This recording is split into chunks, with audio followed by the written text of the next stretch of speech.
Hey, how's it going? I'm Nick, and I'm your host on the Echo Academy podcast, a podcast dedicated to uncovering helpful tools and strategies that improve your quality of life at work. On today's show, we discuss the challenges of handling difficult clients. My guest today is Shiyun. Shiyun works in the marketing communications field in one of the world's biggest advertising agencies. She has over 5 years of experience in agencies, including working in public relations for clients across different industries, from the government to businesses in healthcare, tech, and sports. Also, Shiyun and I have been friends since university, and I've always had a deep admiration for her maturity, as well as professionalism and dedication to any endeavor she takes on, including her career. Hence, the reason why I wanted to have her on this show. On a side note, Shiyun is also a lifelong volunteer who believes her love for the community makes her a better storyteller and marketer. And I couldn't agree more. If you'd like to find out more about Shiyun and this episode, you can go to echo.academy/Shiyun. That's ekho.academy/SHIYUN. So, without further ado, here's my conversation with my friend Shiyun.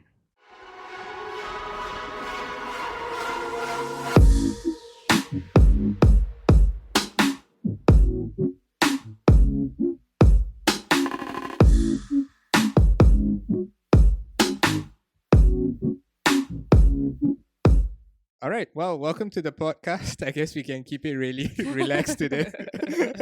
usually all my podcasts are a bit more formal. But today, since you're my friend, I guess why not just keep it as casual as possible. Sure. Usually, I get guests who talk about things that they are subject matter experts in. But knowing you, I know you won't acknowledge that, even though I think you're pretty good at that. So clever. having been in PR for as long as you have. But today's topic is really on how to handle difficult client relationships. But just off the bat, in your however many years of working in PR, what would you say is the percentage of difficult clients to easy clients?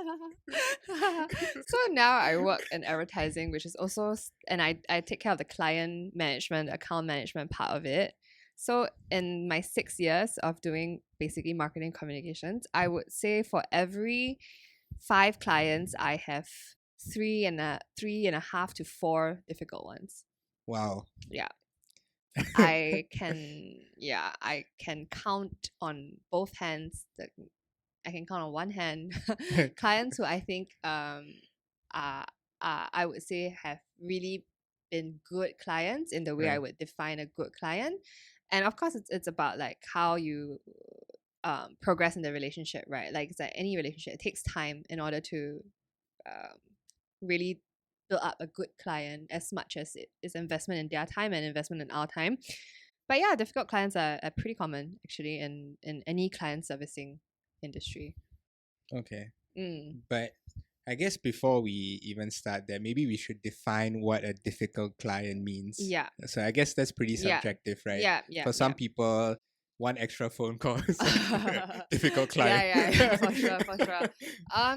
So for me, I think difficult clients are people who, or rather not people, but client brands or client teams that tend to not have two things, which I think are really important in any relationship, which is one is trust and the other is respect. Right. In terms of trust, it is about trusting that the agency or whoever it is that is your vendor or like service provider is competent and has professional skills, and they are here to help you, not here to antagonize you or not here to make your life difficult. I think that kind of trust, it also comes back to us as professionals, right? Whether we are really competent. So obviously I can fully understand why some clients are difficult from day one, because they've had like many different agencies where they've had really bad standards of like work, really incompetent professionals. I totally get it. So it's really like a relationship, right? If you come up from a bad one, you're gonna expect like the next one is gonna be bad, and so on and so forth. So sometimes when I meet difficult clients, I immediately can understand if they've said, like, they start to cite that examples of past behavior by agencies, then I get it. Like, okay, I know why there's a lot of like hesitation or like anger or like just generally not wanting to work. So trust is a big thing. I think respect is also respecting that we again are professionals, not minions, not like people that you throw tasks that you don't want to do for. Right. And respect also comes in I guess the form of boundaries lah. I guess when people say difficult client, you mentioned like one extra phone call. There are some clients that really don't have respect for your time. They really expect you to be at their beck and call. And I fully understand it when it's a situation where it's real time and it's very urgent and there's crisis. Then of course we're expected to be 24/7. But there are some that I will just be like, really like anytime they think of something, they will text you. Weekends, at night, when you're on holiday, you can put all your out of office, but they'll still text you. Yeah. So It means nothing, right? Those it means nothing. notifications. So I guess trust and respect, but also another part that I guess most clients can't control is internal politics. Yeah. So that's the part where it becomes particularly difficult for both the agency and the client, because sometimes the client really has no choice. There are certain decisions that they make internally, certain situations crop up, and as a third party, it sometimes it's easier that we take the brunt of the accountability on certain things, right? Right. Or sometimes we as a third party get caught up in that. So those situations are particularly difficult, and then the client situation becomes very difficult. It won't be just an individual, just be the whole thing, and it just kind of demoralizes everybody. Right. Yeah. But because you spoke about trust and respect, and it's funny because it's funny how there's a distinction because they both relate to relationships, right? But yet, for example, if we go into a new relationship in our personal lives, for example, a new boyfriend, a new girlfriend, etc., as much as we have trust issues or we had a difficult experience the previous time, we try our best not to bring in those negative feelings. But yet, for some reason, when money is involved, almost like the opposite is true, right? It's true. Which is very funny because I think for agencies, especially when we've just won new clients, and sometimes it's almost like our best behavior. Sometimes clients will say that the best things that you came up with, or the best counsel that you had, the best work that you had, happened at pitch stage, when you're trying to like win the client over. Right. When you're trying to pitch and trying to win, trying to woo the client. That's when like, you guys are like 150%, you're committed and you're in it. I think most of the time agencies are like that with clients. And then as trust and respect becomes something that we don't see very much of, it also, I think a lot of clients don't realize that it really affects the quality of work, because it's a very human-centered service industry in a sense. Yeah. If no matter how professional you want to be, you cannot avoid feeling upset or demoralized, and then how can nobody is going to be able to quantify how that will affect or impact the quality of the work, but definitely it will. You wouldn't want to put your best foot forward. It's like that like you're like basically, instead of telling the client you need to do ABC because that's the best thing for you, you're like okay, maybe you should do a DEF because I think that's what you would accept internally. Then that's a very good example of how like our advice goes from what is industry best counsel to what is counsel that is palatable to the client. Right. And that alone can affect a lot of outcomes for you. If your agency is telling you things like do what is good for your internal stakeholders, don't do what is good for your brand, right? That is dangerous, and that is also a sure way to get caught up in a lot of like kind of bad trouble later. Right. So basically, to summarize, a difficult client is one that doesn't have trust, or very little of it, and very little respect. Yeah. Is that how you define it? Yeah, and one that I guess internal doesn't and I guess one that perhaps has a lot of internal politics that they have to deal with, and to which they are not able to manage it. Because every client has internal stakeholders, but the clients who are truly great are the kind of clients who understand how the agency can help them, what is the role the agency can play, and what the agency cannot do, which is help you manage your internal stakeholders. And in order to create the best outcome, they must be able to understand how to manage their own internal stakeholders and see how they can bring us into the picture so that we can help get the best outcome. Got it. So what is the biggest challenge you've ever faced when handling a difficult client? I was very hard to so and I saw the question, I was like, oh my gosh, it's very hard to isolate because I think instances of like not Or are there being themes at least? trusted and respected. Yeah. I think the big theme for me, biggest challenge for me is always about being stuck in internal politics. Let me give you an example. So like maybe in about 3-4 years ago, I was working for a lot of sports clients and Okay. sports entity. Okay. And I had arranged a media engagement. I've told you this story before where I've told you who they Okay. are, but I Yeah. cannot tell you who they are right now. Why not? They're friends. No, No. yeah. Yeah, so I basically I personally set up a media engagement for the sporting entity, which then later quickly turned south very quickly within the first 5 minutes of the interview. It was of no fault of mine, nor the clients, nor the interviewee. It just was a simple case of news media having a better news angle and deciding to use the interview as an opportunity to talk about something a bit more provocative and talk about something a bit more scandalous. And so if I could interrupt you there, so it was the media's fault. And it's not really their fault because it's their job. It's their Okay. job if they knew that news was breaking somewhere else that would impact. It makes perfect sense that they would then use the opportunity where a spokesperson for a brand related to that is in the studio to basically ask you about what's current and what's news. Yeah. I guess that's fair. Yeah. It's their job. And I think there's one thing about practitioners in PR is knowing that you and journalists, they're always different agendas. You want to protect, they want to defend, they want to be offensive, right? Yeah. So and funnily the thing is that the journalist who did this was a good is a good friend of mine, not was, is still a good friend of mine. So it was particularly complicated. What was problematic was that when the interview concluded, the party that was being interviewed decided that they needed somebody to be accountable to this result, which they saw as being very embarrassing and very difficult for their spokespersons, which I totally understand and I totally get. But the problem was that they needed someone to own up to this and be accountable, even though it wasn't anybody's fault. And the client, unfortunately, was not able to manage or quell this party's unhappiness. The party meaning the interviewee. Interviewee. Okay. So was not able to. And then what that resulted in was like this 3-hour-long fact-finding mission, which happened the next morning because it was very late. Yeah, it was very serious because the party actually wrote straight to the client's CEO. Okay. Accusing the client of trying to purposefully mislead them into a bad media engagement. And so I got hauled into the client's office and I had to talk to the senior management, explain what happened, try to manage all of them, and I had did all this whole bunch of reporting, and it was literally a nightmare. It was, but I think I was very grateful that I had good friends. Yeah. Like my life motto is really I get by with a lot of help from my friends. Yeah. But the journalist who got me in trouble was actually, because we were friends, was able to alert me very soon.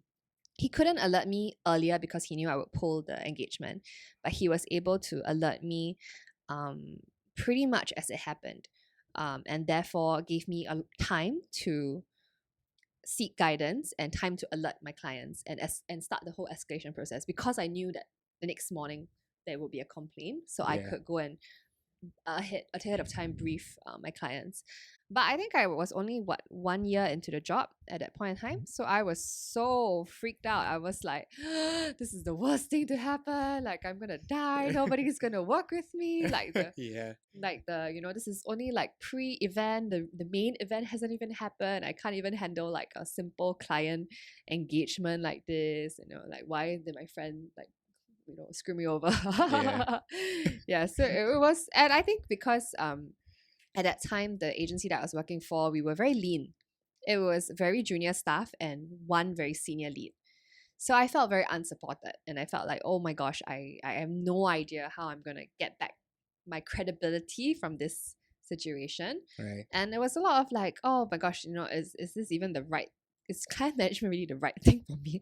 Seems like I cannot even do this, right? And I, like as a really really junior person, talking to like the deputy CE who was like 20, 30 years older than you and Yeah. trying to not sound unconvincing that it wasn't your fault, but it Yeah. really wasn't my fault, and it really wasn't anybody's fault. And did they actually. buy into that, the client? I think what is a lesson also is that as a junior person or anytime, always escalate first and always find, whenever you reach a difficult client situation, make sure you are briefing senior people about it. So eventually, because more senior people took over and they led a lot of the discussions afterward with the client, it eventually, like, it blew over. But had I not had that time to brief seniors, or if I was worried about my reputation or worried about reporting these things when it went south, Right. I would have gotten into a lot more trouble, because then the senior leaders at work would not have had the chance to properly do the client management and properly reassure the clients, discuss at a level that 1 year into the job I would never be able to lah. That's interesting. And for me, like that's always the scary part for me, because like I don't know whether it's my personality or such. Like I feel whenever there's an opportunity to not only defend myself Yeah. but to call someone out on Yeah. their mistake or Yeah. something like that, I always take that opportunity. And I Yeah. realize it's not, I mean, it's not healthy for the relationship. Yeah. But at the same time, I feel like, people shouldn't get a free pass in Yeah. terms of Yeah. like, just because they somehow feel like they have the right to Yeah. do so, to just Yeah. berate you. I I guess. actually think that's one of the main things you need to learn, or rather accept, in client management in order to stay on, which is that sometimes you just really have to give your clients a pass, even though it wasn't your fault and even though it wasn't anything that you could have prevented. Sometimes just by virtue that they're the client, they have to get a pass. Okay. I think that's really something that people, maybe nobody will want to talk about, because it's like, oh, we only want to do like good things and say good things. But the reality is that sometimes for the client's sake, you have to take the hit, right? So I guess in this case, if I look back, was I resentful or angry about that? Yes, but also on hindsight, realizing that actually it was something that no choice, somebody had to take the hit. But it's how could we manage that better so that we protect the client at the same time protect ourselves. Okay. And that's why having like strong senior leaders helps, because they can maneuver the situation. They can tell you like, okay, look, it's not the end of the world. Don't die. Like, you're gonna be okay. Like, here, maybe maybe you should shift and not work with that particular spot for a while. Right. Which is advice that I've taken to the day. I still You still yet to. Yeah. Unless they are willing to pay you the big bucks, right? No. And then sometimes you're like, all right, let's do it I again. have run into the exact person who was angry and the person who wrote the complaint, and I literally just like, ha ha ha ha, hello, and quickly try to run. Hello. Yeah. And so, from what I'm hearing from you is that even if you're not in the wrong and you're facing a difficult client, it's important almost to let them vent it out so that you can kind of let that pass and get to a resolution. Yeah, and also I guess it's also in again, coming back to like relationships, right? Like sometimes in order to be able to call someone out and you need and keep someone accountable, there needs to be that certain level of like trust and recognition that yes, you are saying something which I didn't see or I didn't foresee. And I guess at that stage as a junior, and maybe for anybody that is like junior, it's very hard to have that kind of rapport with your client where they will feel like, oh yeah, okay, I get it. This like, how old was it? 24-year-old is telling me that, look, it's not her fault and this is not the situation. She's giving me this counsel. How would they trust you? Like I get it, because like when I first started doing PR, like the number one question I got for the first year of work was, how old are you? What clients have you worked on? And people want to know that you have expertise or have know what you're talking about. I mean, now but surely they know you're not the only one in the team, right? So what does it matter if because you're probably the person that they see the most as the most junior person, right? Okay. And it's also, I mean, it's a fair point, but also I guess for clients, like, how do juniors learn if they are not put on a job? Right. That's the reality. You can't have senior people all the time. There are different people, and it's not to say you have to, again, it's trust. Like, you have to trust that the juniors are taught, but also I guess have a bit of grace in case where they make mistakes, because as juniors, obviously you make mistakes. Like nowadays, like none of my clients will actually ask me like how old I am or like what clients have I worked on. Yeah. Like they never, because it's just a function of like being in the industry for a while already, and they know that you know your stuff. Right. But for some of my juniors that I work with, I see them really stressed every time clients ask them how old they are, or if clients challenge a point, their eyes get really shifty. I have this particular junior, she's hilarious. Like her eyes get really shifty, and it looks like she's trying to like she's lying, but Yeah. she's not. She just keeps looking at me because she needs me to like nod Some and say like, assurance, right? yeah, it's okay, you're saying the right thing. Yeah. But then when the client is like staring at you and like, oh my gosh, then Yeah. of course you'll panic lah. It is intimidating. Yeah, I mean they're fresh out of school. They're like what 23, Yeah. 24. What do they know? They just need to. They just need practice, and they just need to have the exposure lah. Yeah.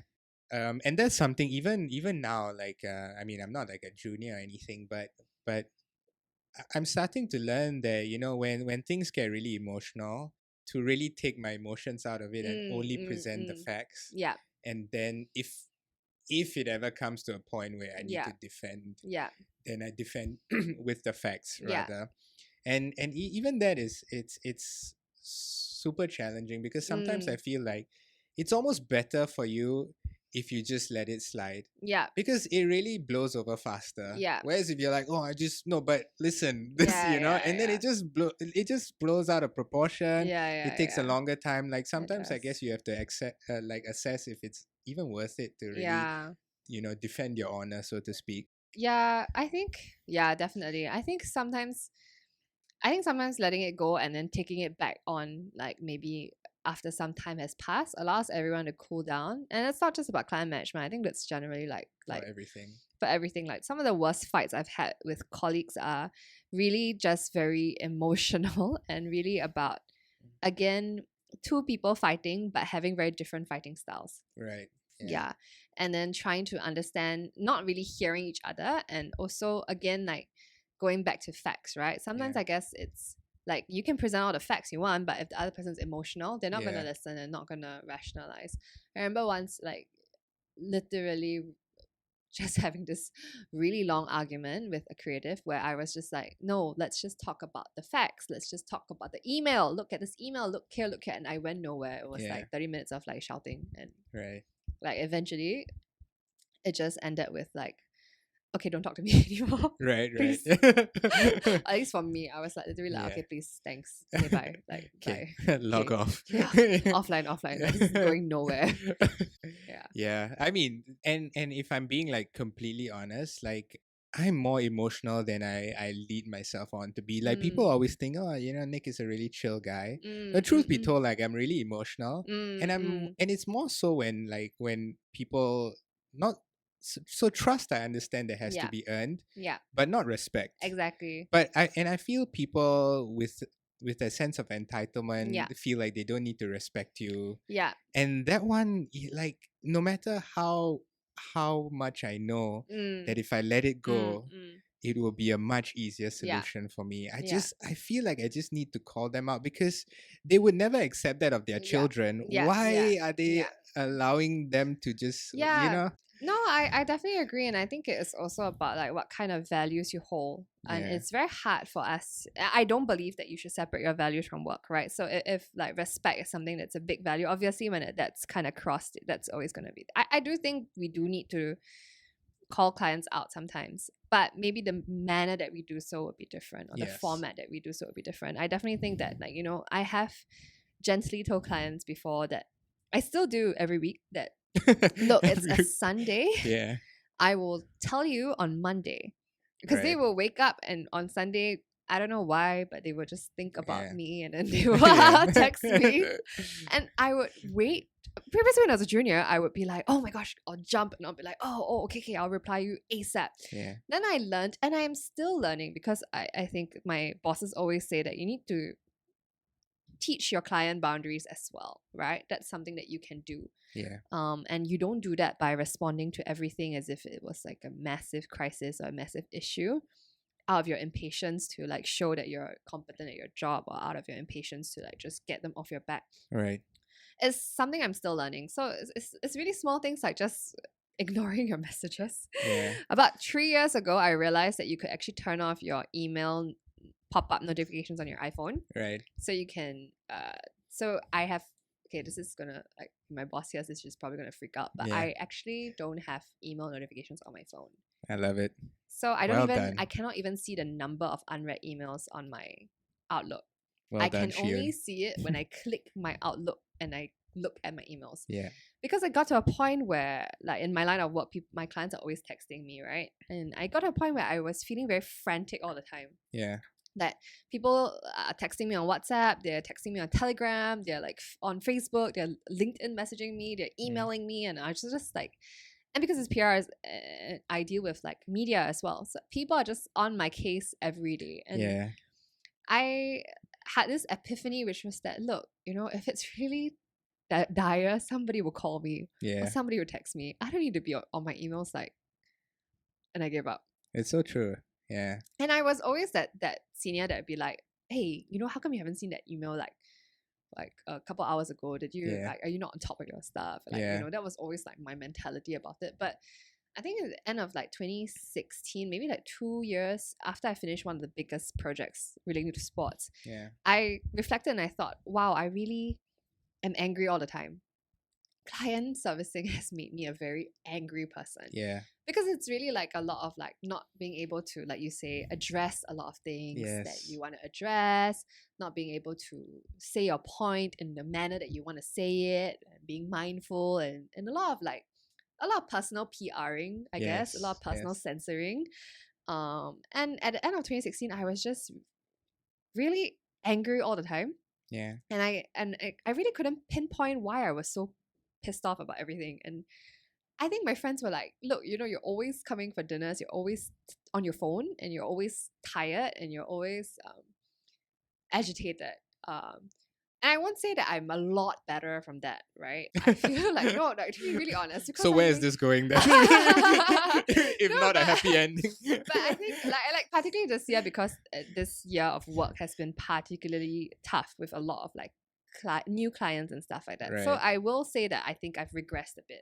But after 2016, I felt like once I reflected really about like this client servicing and what I was bringing home every day to work from work, then I realized that, look, it's very important to have boundaries, and it's very important to do things that help me regain like a bit of sanity. Right. So after 2016, getting back to volunteering was a big thing that helped me like reframe my mind, because I was just like, look, if I'm cleaning some old person's house and the person is like sick and this house is crap, do I really have time to get angry about like this client that just is so rude, or so, like, the things, there are bigger things in life than my clients. And I think that learning that and constantly reminding myself of that is the best client management tip I have.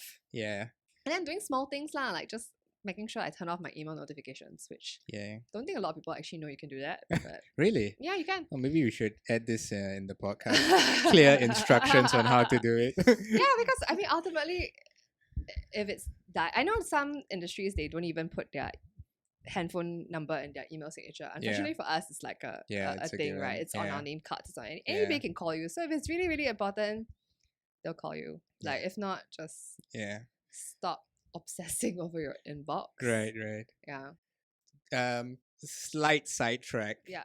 I love how like in our line of client work and client facing work, like we give our phone numbers and then they WhatsApp us and you see both our pictures really don't it's nothing professional, and sometimes you just wonder like, wow, we've really blurred the lines between personal and professional, like you know maybe you cannot see my face in my WhatsApp photo. Oh, you can't? It's Okay, purposeful, because I like I give out my number like free. Okay. Because for example, actually just yesterday one of my sales clients contacted me and said, hey Nick, this is so and so, I'm just checking if you are still on for the meeting. And then I see his picture, it's just him and his girlfriend doing that Titanic suddenly you know that he has a girlfriend, suddenly you know that he has this, is that. So it's like this absolute blurring of it's for me it's funny because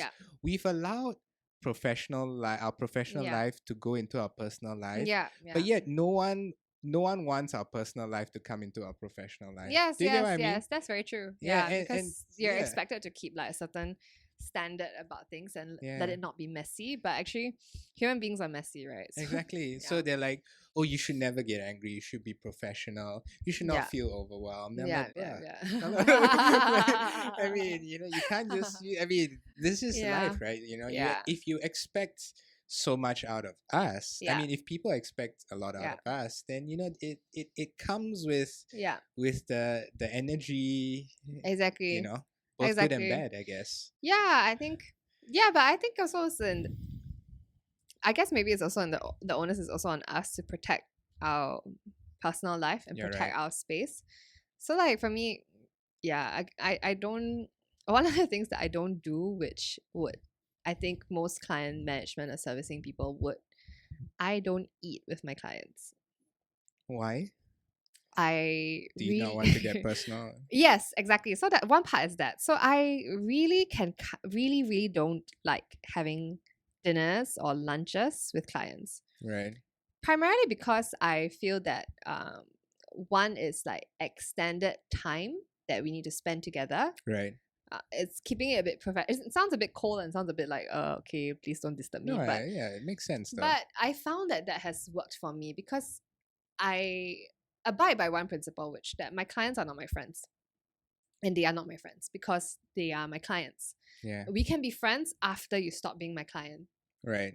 but I would say maybe with the rare exception of one or two clients who can be friends concurrently, the vast majority of them would be clients first and Right. friends later. So right now I'm like really good friends with two ex-clients. Right. But we're only good friends because It's we've over. stopped working together. Yeah. Yeah, because if not, it's not fair to them as well, right? Because then they cannot call me out on things Yeah. when they feel like I'm in the wrong, and vice versa, because it's like, oh, we have this like tenuous like friendship that we need to care about. And I think I feel the same way about like all these client lunches or like client networking, schmoozing. Maybe it's part of my personality also. I'm like don't really like these things, but I actually always ask my bosses like, why do we have to do this? Like, why do we have to go for lunch? Like, can't we just like sort it out and then just like let us live our good lives and see each other when we have to see each other, which is plenty a lot. Yeah. So you I mean know like, some clients will be offended if they heard this. Sorry for well, all I my mean, future clients. well, I mean, they have to respect their boundaries, right? Yeah. And it's funny because I guess I have the opposite philosophy to you, mainly because like I feel that it's easier to connect and build trust. Yeah. If and while I still try to maintain that professional, Yeah. I try to make it a little bit more personal. Yeah. Because I feel like for me, it feels like I'm not taking advantage of them, and it also feels like I have your best interest at heart because I'm your friend as well. Yeah. And sometimes it bites me in the back, right? Yeah. Because I mean, sorry, it stabs me in the back, bites me in the front, something. But sometimes I feel like it's easier for me to if they're being unreasonable, Yeah. like, and if I was their friend, Yeah. I could be like, hey, Shiyun, Yeah. like this is not right, like. So Yeah, if you do it this way, then basically this is what you're telling. This is what is going to happen, and I don't know if I could do the same if it was professional, because professional, like there's a certain way to respond, certain way to behave, and I feel like the best way to get things done, at least for me, is to let them know, like, listen, man, like professional is one thing, but let's talk like we're humans and we're friends too, and would I treat you like this if we were friends? But I totally get your point about really separating. But I guess every client is different. So I won't say that there are I definitely will say like currently I have clients who I consider friends, right? But I would not I still would not take that time to spend time outside of work together, right? As long as they're my clients. But there definitely are, like you mentioned, like that ability to talk to the client as a friend and have the client respond works for certain types of clients for sure. There are some clients that want to really have the assurance that you're on the same team, and in order to do that, you have to show that you're really like part of that team lah, whether it's professionally or like being a bit more personal. I think every client is different, but just broadly for me, that's always been how I have maintained that. Right.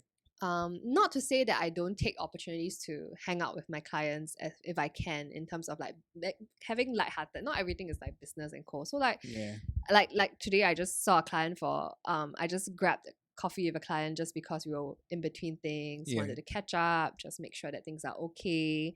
Or I have other clients that I actually help buy things for overseas when I'm overseas. I'm like, I know that this client wants this. I'll text them like, hey, you know, like this. But it really is the anomaly, the minority, not Yeah. the norm. Yeah. But it's also clients that I feel have naturally, when you go through certain things with clients, and with good clients especially, Yeah. you naturally build like A relationship, right? yeah, you build camaraderie, and you build like this kind of friendship that you know that there are certain things that you both had to go Yeah. through. I would always consider this particular client as a good friend and as an ally.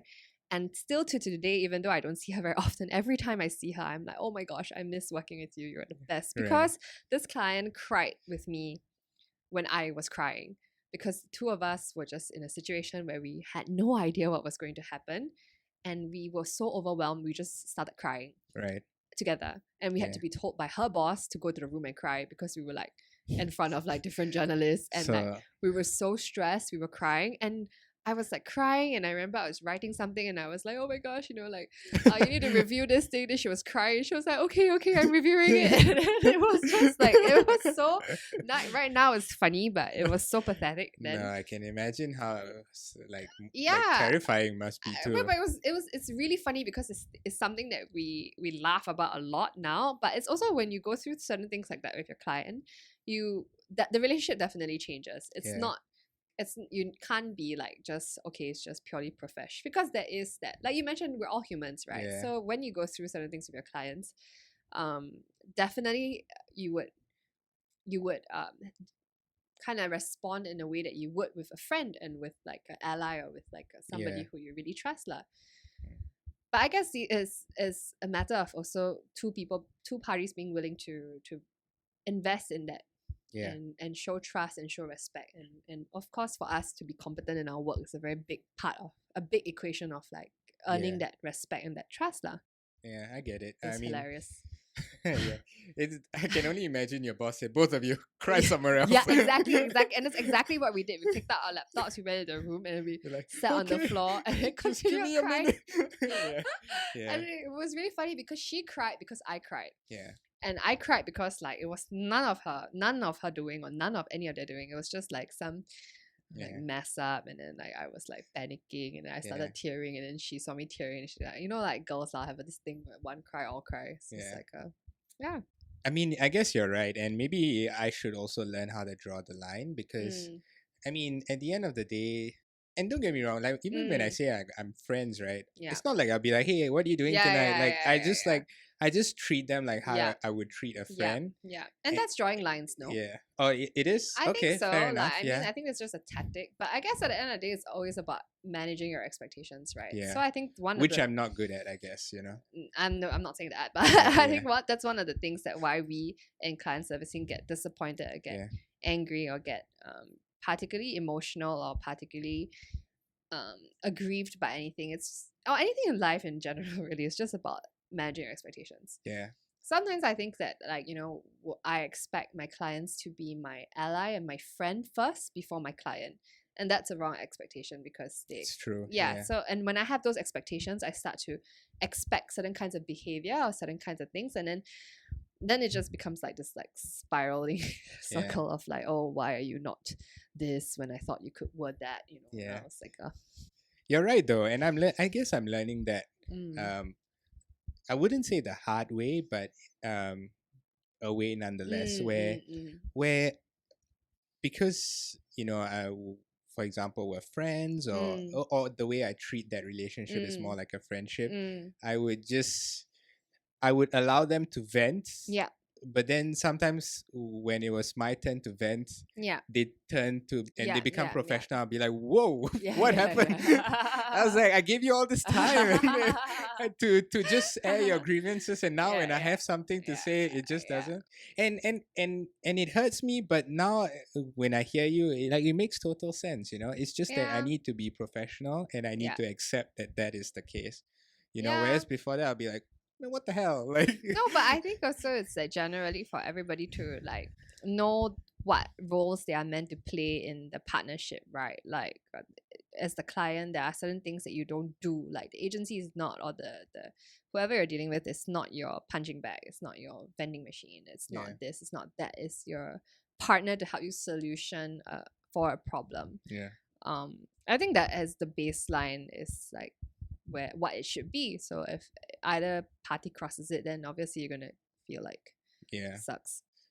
yeah. I mean, yeah, I guess that's tricky, but maybe now that you mentioned solution, maybe we can like brainstorm solutions, like because maybe the listeners as well would be looking for that. Mm. Like how, like based on your Yeah. experience, like what are the things that work well in order to make even the hardest clients Mm. at the very least have Mm. some level of have trust and respect for you, Mm. so that even when they're difficult they understand that you are working in their best interest as well.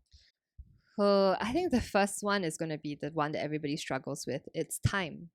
Truly, I think time is a very big thing that will help win clients over. And it's time that you spend working together, time that you spend learning about their brand and learning about them and understanding.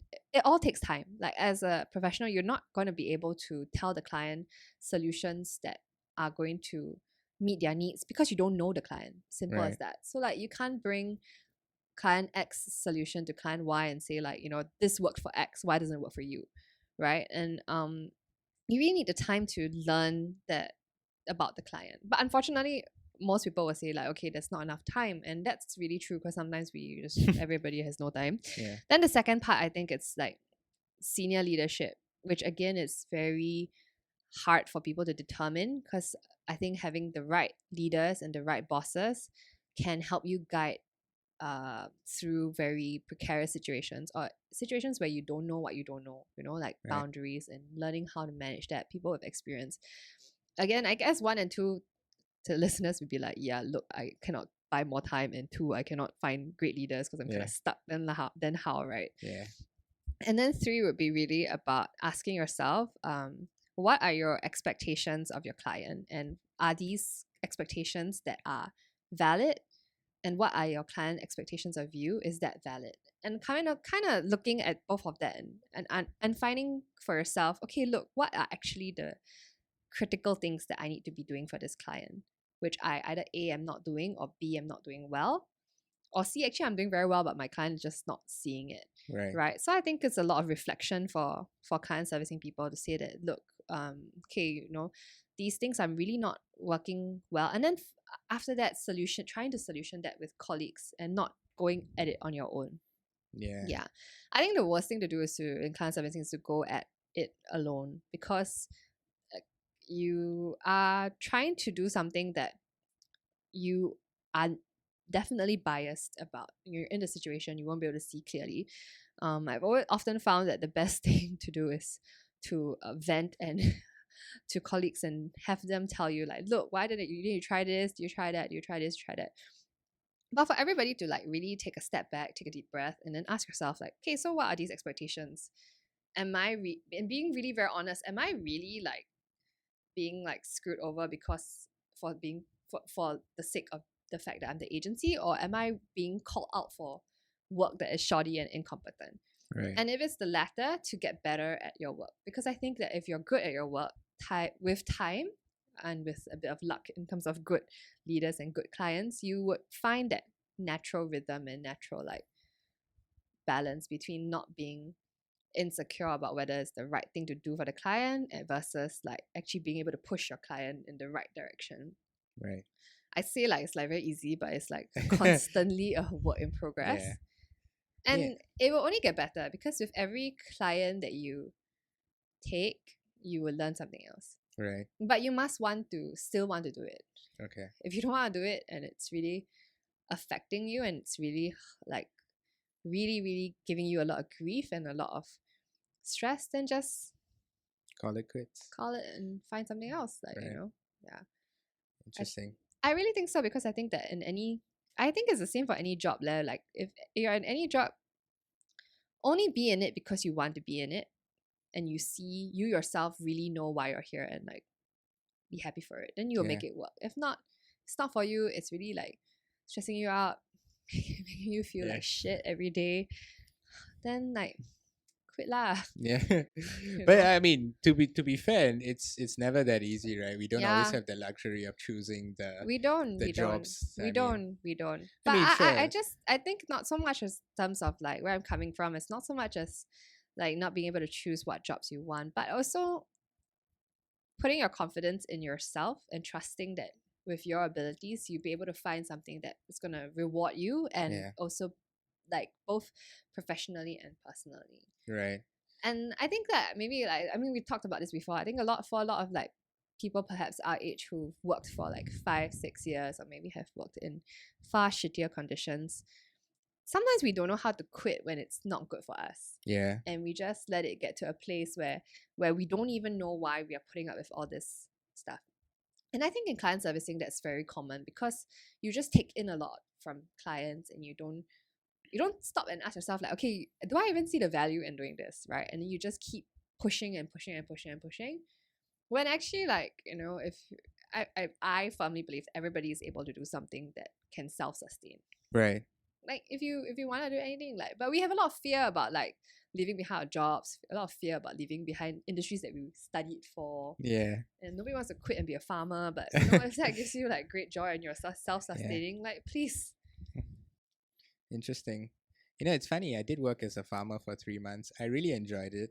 Yeah, But it is super exhausting though. I'm sure. Like at 6:30, like when they say dinner time, I was like, it's okay, I go to sleep. But thanks though. Like so Yeah, but and it was just like, I guess any client servicing person out there, if you're like really, if you've been doing this for a while and it's really killing you slowly and like really not giving you joy, no client is worth anything yeah. than your own like well-being and your Yeah. own like priority. But can I like just to tap on that? How how would you differentiate for yourself at least when it's really draining you and when it's actually an opportunity for you to get better? To be very honest, it's something that I've been thinking about a lot this year, right? I mean, we talked about it a lot, but I have had a particularly hard year at work. So I am also asking myself, is this the right thing to be? Is this the... And the answer is I don't know. But I listen to my body, I listen to how I feel, and I try and identify patterns. So for me, when I left my last job, I left because for a period of time I could not bring myself to go to work every day. Like thinking about going to work was just so tiring, or like I couldn't wake up. I just couldn't wake up, and I kept snoozing, and I kept coming to office like really late, and then like burning the midnight oil again. And then I just realized that hey, I actually really don't like coming to work anymore, and it's not something. And then I went through the process of like asking myself, okay, so if this change, if that change, will I still want to come to work? Will I feel better about it? And then realizing that actually there's nothing that the organization could do for me that would make me want to come back to work. Yeah. And Even if they double your salary? even if they double my salary. Wow. Because I think it's really a matter of not wasting anyone's time. I wouldn't Right. want my bosses to go through that whole process of trying to identify like a spot for me to do things, Yeah. and me not wanting to show up and try and give that opportunity a chance. Yeah. So like, even today, like right now when I'm thinking about where am I going next, I still am trying new things at work because I am not convinced that I really am at that point where no matter what they do to change it, I wouldn't leave. Right? Like maybe I need to try something else. Maybe I try a different function. Maybe I try this. Maybe I try that. And I do that also because I have a good boss right now, Yeah. and I have great colleagues that I love very much. So I'm not willing to push that all away just because to chase after something that I don't really know what I'm chasing after. In Yeah. a sense, if I mean, I wish I was like so. Maybe it's an arts person kind of a thing, but I wish I had a very defined skill set. Right. Like, I always feel like jack of all trades, master of none. Like, Yeah. I wish I was like really good at like painting, or like really good at like something that was so obvious Yeah. that you'd be like, oh my gosh, this is what I need to be. Like, I wish I was really Yeah. good at farming. Like then I'd be like, oh my gosh, this is my life Yeah, mission. it's I'm my meant dream, to yeah. like, farm, but Yeah. I'm not. And I think that after working for 6 years, and then you're asking yourself, okay, so like what's next, right? Yeah. Like in this again, that whole process of like Yeah. trying to find. But And I want to challenge you on that, Yeah. and I'm also mindful of your time, by the way, so I'm No, keeping it's track. Yeah, all right. but I just want to challenge you on that because I used to think that way, Mm. like oh, like it's not worth the risk. I don't know what to do Yeah. next. Yeah. But then think about all those like athletes who had to stop at 30. I know. I They know. I like know. through injury, Yeah. but Yeah. they Yeah. figured out a way. Yeah. But Yeah. I think it's the price you pay to discover the Yeah. best you, Yeah. and it's a give or take, right? Yeah. Like I think the best way to kind of find the middle ground is Yeah. to give yourself a timeline also. Yeah, I agree. I agree. So I actually had just had this conversation with somebody else also who was saying that look, like you always say that like don't be scared to go and find out what it's gonna be waiting for you outside, right? So you need to also not be scared to just leave it if you Yeah. feel like it's not serving you, and go and try something and give yourself that time. So that's a place that I'm trying to get to. Yeah. Because practically I'm like, okay, look, if I like leave my job, like what am I gonna do? And I Yeah. have no idea what I'm gonna do. Like, what's gonna happen? Like, I Right. know I still want to go on holiday. I still want to buy this. I want to buy that.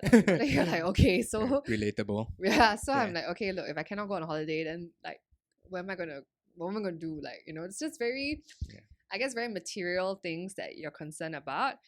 Yeah. So I am trying to identify that. So by doing small things like going on a charity trip, taking a month off next year, I hope to take that time to really think about where it is. And I guess, like you say, I need to borrow that courage to just go and try and realize that when I emerge at the other end of it, I was meant to do this anyway. Yeah. Because right now, the opportunity cost is like, okay, look, like this amount that you will sacrifice, or like, and then my parents would be like, "What are you doing?" Like, Yeah. literally, like you've been doing this and it's been going well. Like, Yeah. why are you up? Like just uprooting yourself and everything. Yeah. I get So it. I mean, I toyed with the idea of like moving countries. I applied for all kinds of retarded jobs. Like, I mean, like even applied to be like a Disney greeter in Shanghai, I think, Ooh. on LinkedIn. When was it's this? a LinkedIn position. One of those Is- nights where I was looking at LinkedIn. And It's going, a LinkedIn as position. in it was a job on LinkedIn. They're like in JD must be comfortable wearing Mickey Mouse. No, must be comfortable in Mandarin, I think, was for the JD. Must be comfortable in Mandarin. Don't And then, have yeah. So again, like as part of that whole like looking and seeking or like feeling burnt out or like whatever, like constantly looking at jobs, right? Then you come across like really interesting things. So it's one of those late nights where you're just scrolling through and then you're like, Disney greeter. I'm like, all right, I'm gonna apply for that. I even applied for like some Netflix role, which is like basically you have to watch Korean dramas. Wow. It's called the editor. This is really funny. It's called being the editor of the Swoon. Okay. Like SWOON, like Swoon. It's Whoa. actually a That's a thing. legit title. It's a legit title. It's editor. What's a promotion from that? I have no Chief idea. editor of Swoon. I have no idea. But literally the job description was like, look, if you love watching dramas, we Yeah. love TV, like, so I applied for it as I have no, I bet I don't qualify at all, like skill Yeah. set wise, everything. Like literally the only reason why I applied was like, if I can be called the editor of the Swoon, I think that's pretty like, Yeah. can you imagine going for like job stuff and then Yeah. having your name card? We're like They'd be editor like, of can the you imagine Swoon. being headhunted, It's Yeah. super ridiculous, yeah. But I mean, what can you imagine what the interview must be like? They'd be like, so what's your skill? I'm Actually, like, I really don't know, right? They say Netflix is very like secretive about their hiring. yeah. Yeah, I mean, I don't know, but on LinkedIn you can see like how many people applied. So obviously Yeah. a lot of people applied. Yeah. And then But when people say secretive, like it's hard to be, like no matter what they say, like people will talk, right? I mean, this is not the FBI. Yeah. Like, you don't sign anything. but I think it's a bit hard to, I mean, I have not, maybe because I don't really know many people working at Netflix, Yeah. but I feel like some of these internet companies or like companies like the one you work for tend Yeah. to have a fairly like cult like hiring practices. Yeah. In a sense of not cult like in the sense of like it's a cult, but like more of like very Culture driven. yes, very culture driven, very Yeah. kind of very selective way of like hiring that it's not as, I mean, look, like if you apply for PNG you need to leave out like what of these places, like like there's a process, you need to take psychometric tests, you take this, take that, take this, take Yeah. that. But as for this is like the Yeah. JD doesn't sound very specific. Right. They don't say that you must have Yeah. like 8 years experience in swooning or Yeah. whatever. Must So- be able to sit 16 hours. Exactly. Binge watching. So I don't have all these things, but yeah, anyways, I'm Yeah. pretty sure I didn't get a job. Pretty Oh. sure. Yeah, pretty Is it sure. still open? It's off LinkedIn already, but I haven't got a rejection Yeah. email. So Ooh, hey, fingers crossed, huh? yes, Yeah. every single other one that I applied for Yeah. random roles like LinkedIn or Airbnb. I even applied for Pinterest, I think, and then they Yeah. immediately rejected me like in 2 minutes. Really? Because they see your geotag and they know Yeah. that it's like Singapore, they're like not hiring from this market, they automatically. Oh, okay. I thought they're like, no Pinterest account and applying for Pinterest. I think thanks, but no I thanks. do not have a Pinterest account. Then I mean, Wow. what were you thinking? Wow. Yeah. I have no idea. But That's I mean, hilarious. I tell you what, just kick down Netflix store and bet. Listen, all right. No one watches more. No one binge watches more than me. Wow, super. Like, that's a great thing to leave people to remember me by binge watching Yeah. and wanting to be the editor of the swoop. Like, that's great. Yeah. But final question, Yep. and this is something that I want to know. Like, Yeah. how do you maintain your energy in a sustainable way? Because your job, I mean, managing clients, managing the workload can kind of drain you. Yeah. What do you do to manage your energy? I think one thing is that I do small things like, not read my emails, not have email notifications on my phone. I also actually advocate very much for long holidays.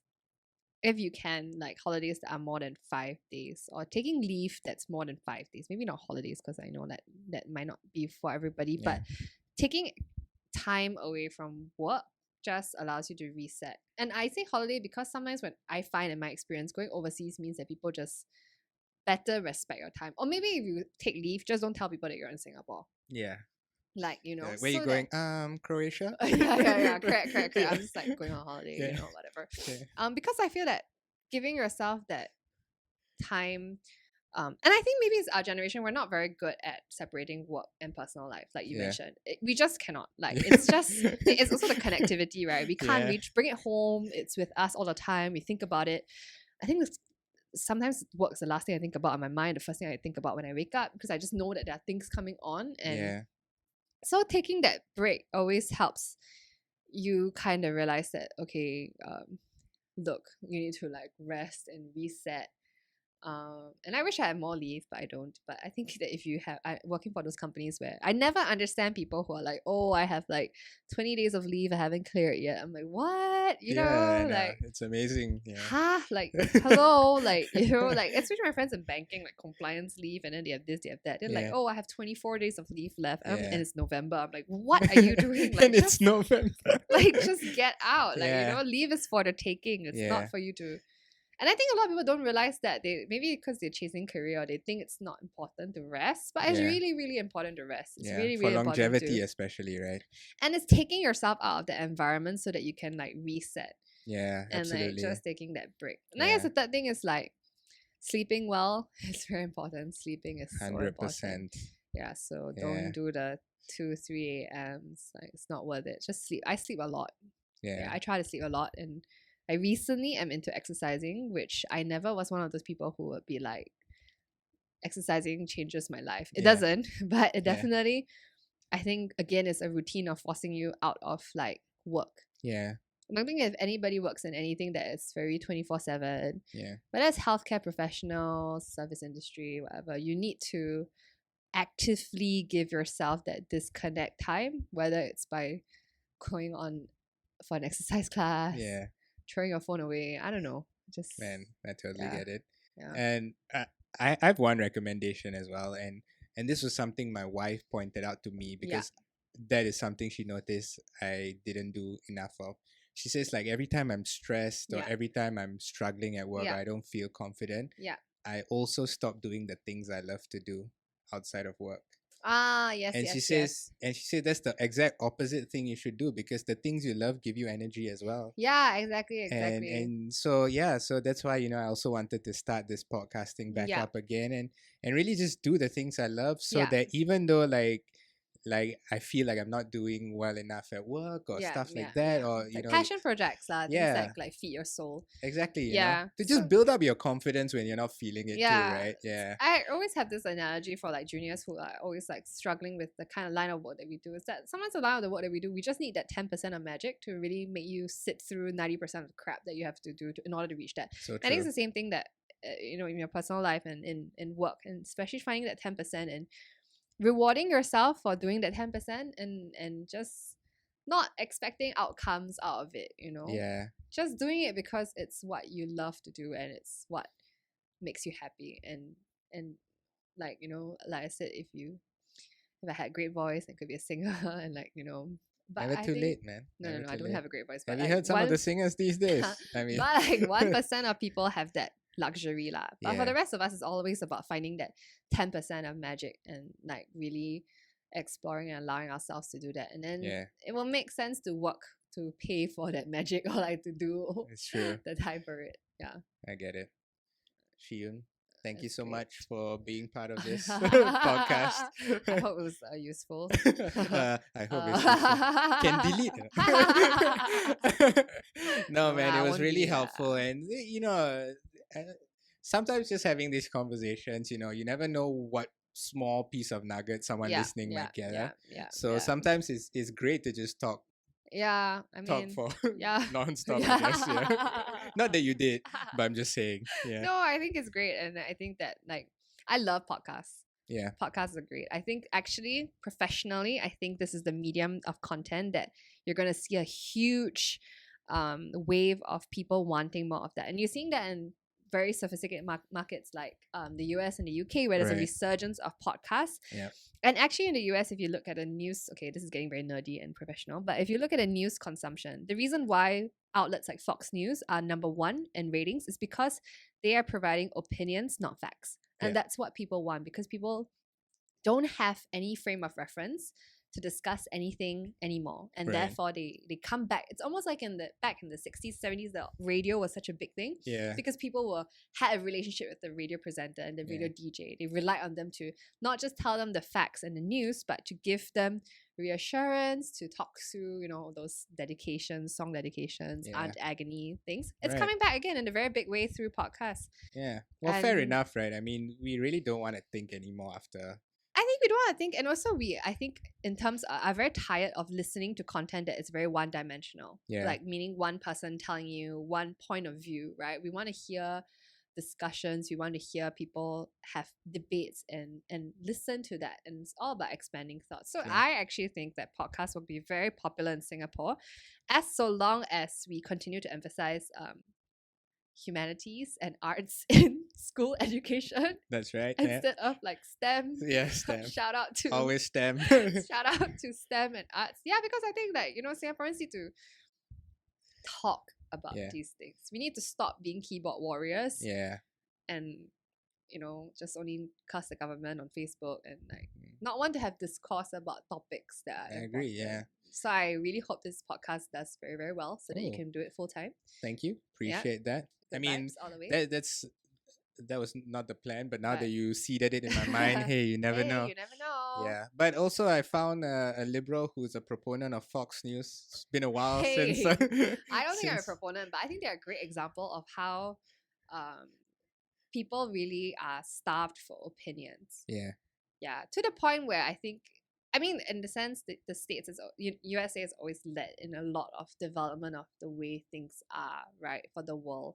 I think the way that their news landscape is changing is a forecast of what will happen when the rest of the world catches up. I agree. Yeah.